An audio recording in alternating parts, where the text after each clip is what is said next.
Il y avait des voix qui autrefois faisaient taire toute la France, qui faisaient taire les places, sombrer les petites pièces dans le silence, et qui peu à peu furent balayées y est par le temps comme un rêve évanoui.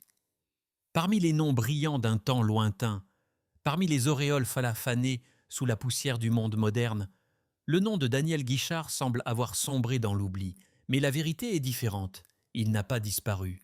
Il a choisi le silence pour survivre, un silence obstiné et fier, plus silencieux que n'importe quelle note qu'il avait jamais chantée.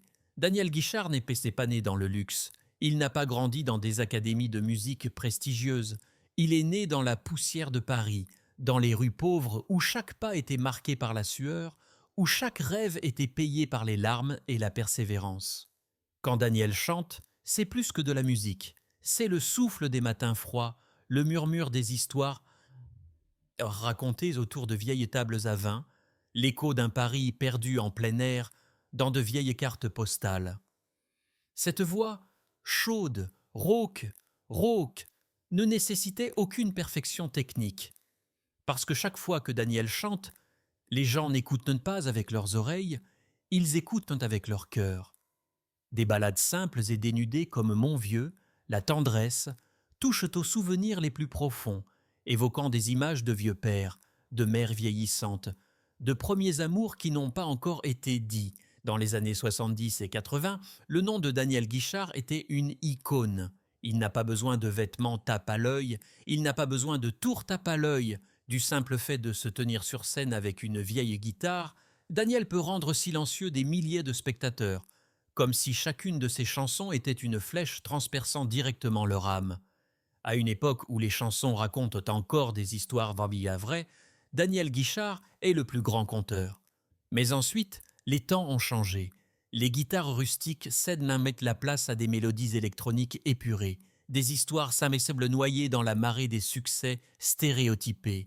Et Daniel Guichard, avec toute sa sincérité, sa fidélité obstinée à lui-même, fut peu à peu poussé aux marges de la lumière.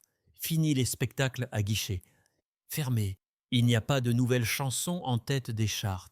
Producteurs de musique, stations de radio, émissions de télévision, tous ont commencé à leur tourner le dos, comme si un artiste qui refusait de changer pour Tuifira Lessa Stapéis, pour suivre l'air du temps, n'était plus digne d'être écouté. Mais Daniel ne blâmait pas. Il s'est retiré tranquillement. Pas de bruit, pas de plainte. Comme un petit bateau quittant seul le port bruyant, dérivant dans les vastes eaux.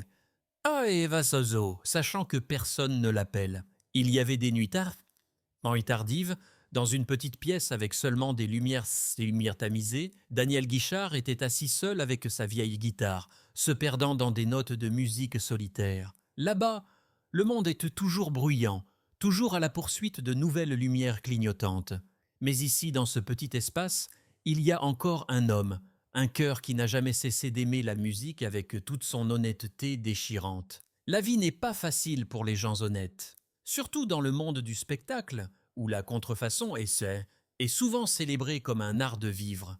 Et Daniel Guichard, avec sa loyauté absolue envers lui-même, en a payé le prix par des pertes silencieuses dont peu de gens étaient au courant. C'était comme si toutes les portes s'étaient fermées, c'était comme si la dernière lumière s'était éteinte. Mais c'est dans ce moment le plus sombre que Daniel Guichard a fait le choix inattendu. Un choix va tout changer. Né dans la pauvreté, Daniel Guichard a appris très tôt que le monde ne donne jamais rien gratuitement. Jeune garçon, il a été témoin de la première douleur de la vie que beaucoup d'adultes ne connaissent jamais. La perte d'un père. L'homme que Daniel idolâtrait, l'homme qu'il espérait voir un jour chanter pour lui, était parti pour toujours, jamais, laissant un vide dans le cœur du garçon que rien ne pouvait combler. Ce vide, Daniel l'a porté avec lui toute sa vie, caché dans ses chansons les plus poignantes. Mon vieux, la chanson la plus célèbre de Daniel, n'est pas seulement une chanson. C'était le cri silencieux d'un enfant qui avait grandi trop tôt. Des excuses tardives au père qui n'a pas pu les entendre. C'est le regret amer de toute une vie, pour les câlins et les mots qui n'ont pas été prononcés alors qu'ils le pouvaient encore. Mais la vie ne se contente pas de prendre une fois pour ensuite lâcher prise, alors que la carrière de Daniel commençait à briller. Que le nom de Guichard résonnait dans toute la France, il continuait à subir d'autres pertes, plus silencieuses, plus dures et non moins cruelles. La lumière de la scène cache bien des choses. Beatty, les sourires forcés en coulisses, le sommeil agité entre les tournées, les fortes toux qui accompagnent le réveil chaque matin. Personne n'a vu les larmes que Daniel a avalées en chantant sur la solitude, sur des vies oubliées, sur des rêves qui s'estompaient silencieusement. À mesure que l'âge faisait son œuvre, son corps le trahissait. La voix qui touchait autrefois des millions de cœurs commença à devenir rauque. Les notes aiguës qui résonnaient autrefois sont devenues laborieuses. Daniel a dû un jour quitter la scène à mi-chemin, sous les yeux pitoyables du public qui l'aimait toujours autant. Mais le plus douloureux n'est pas la perte de la voix, mais l'indifférence de l'époque. Les stations de radio, les émissions de télévision, les producteurs de musique leur ont peu à peu tourné le dos. Ils voulaient des sons nouveaux, des visages jeunes, des histoires bandes et frivoles, plutôt que des ballades qu'émitent larmoyantes. Daniel Guichard, autrefois aimé de toute la France, se retrouve aujourd'hui poussé aux marges de la culture qu'il a contribué à bâtir. Plus d'invitations à des spectacles, plus d'interviews d'une page dans les journaux. Son nom s'est discrètement éloigné du passé, comme une vieille chanson d'amour que seules quelques âmes nostalgiques fredonnent encore tard dans la nuit. Mais la plus grande tragédie de la vie de Daniel ne vient pas de sa carrière. Cela vient du plus profond de nous-mêmes, la famille. Au cours des années les plus paisibles, des êtres chers sont décédés un par un. Autrefois amis proches et collègues, ils ont quitté ce monde un à un, le laissant seul dans une profonde solitude. La vieille mère dont Daniel chantait autrefois avec toute sa gratitude est également décédée tranquillement, le laissant avec un vide qu'aucun mot ne pouvait combler. Il y avait des fins d'après-midi où Daniel était assis tranquillement dans la petite maison, regardant la cour vide, là où il y avait autrefois les rires animés de sa famille. Maintenant il n'y avait plus que le bruit du vent soufflant à travers les murs froids. Il se demandait, est-ce que tout ce qu'il avait vécu, ces notes de musique, ces chansons, ces performances plein air brillantes, auraient encore un sens, alors qu'au final, il était encore seul? La solitude, un sentiment que Daniel chantait autrefois en tant qu'observateur, l'envahissait désormais. Ce n'est plus l'histoire des personnages de la chanson, c'est une histoire vraie, vivante, douloureuse à chaque instant. Mais il y a une chose que le temps, la perte et la solitude ne peuvent pas enlever. L'estime de soi et la foi absolue dans la musique. Même s'il ne reste plus qu'un seul public à l'écoute, Daniel Guichard chantera quand même. Même si le monde extérieur ne l'appelle plus dans les charts, il croit toujours qu'une chanson sincère trouvera toujours son chemin vers un cœur qui en a besoin. Au milieu des jours qui semblaient terminés, au milieu des longues nuits qui semblaient sans issue, une petite flamme couvait encore dans le cœur de Daniel, une flamme qui ne s'éteint jamais, attendant le moment de s'enflammer plus fort que jamais. Il y a des incendies qui, bien qu'ils soient emportés par le vent et la pluie, couvent encore tranquillement dans l'obscurité, attendant que le jour se rallume. Daniel Guichard est un tel feu, oublié, mis de côté, englouti par la solitude et la perte, mais il n'a jamais abandonné.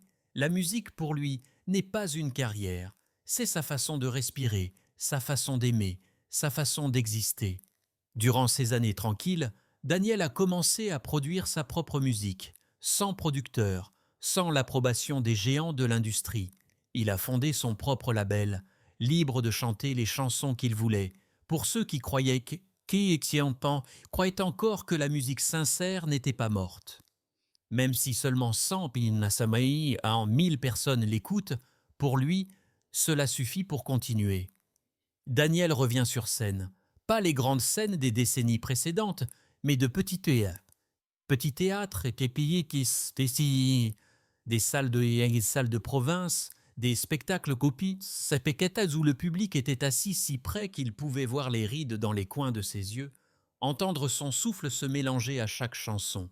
Et c'est dans ces endroits qu'il a trouvé ce que le glamour superficiel n'a jamais apporté, une véritable connexion entre les gens. Les gens viennent à Daniel non pas par nostalgie de l'âge d'or, ils viennent parce que cette voix conserve encore quelque chose de très réel, quelque chose que le monde moderne perd chaque jour, la sincérité. Quand Daniel chante sur les pères, les mères, les enfants, les rêves brisés, il ne raconte pas seulement son histoire, il raconte l'histoire de nous tous. Les petites tournées sont devenues progressivement plus longues et ont attiré un public plus large. Les applaudissements n'ont pas retenti pour la gloire, mais pour la gratitude. Gratitude envers un homme qui n'a pas cédé à l'oubli, qui n'a pas trahi sa propre musique pour suivre les caprices du moment. Aux yeux des jeunes, Daniel Guichard n'est plus une star. Il est le témoin vivant d'une époque révolue.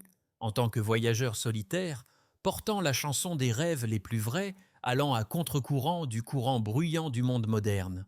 Au cours des dernières années, Daniel a également commencé à écrire davantage sur les valeurs auxquelles il croyait, la famille, la mémoire, l'honnêteté avec soi-même. Il a publié des recueils de chansons et de petits mémoires, sans promotion bruyante, les plaçant simplement tranquillement entre les mains de ceux qui savent encore apprécier chaque parole sincère. Et puis, le miracle s'est produit. Une génération de jeunes publics, des gens qui n'avaient jamais vécu les années 70 et 80, a également commencé à le découvrir. Ils écoutent « Sut mon vieux et pleure ici. » Ils écoutent ma tante « Stray ». La tendresse et se taisent « Saidi ».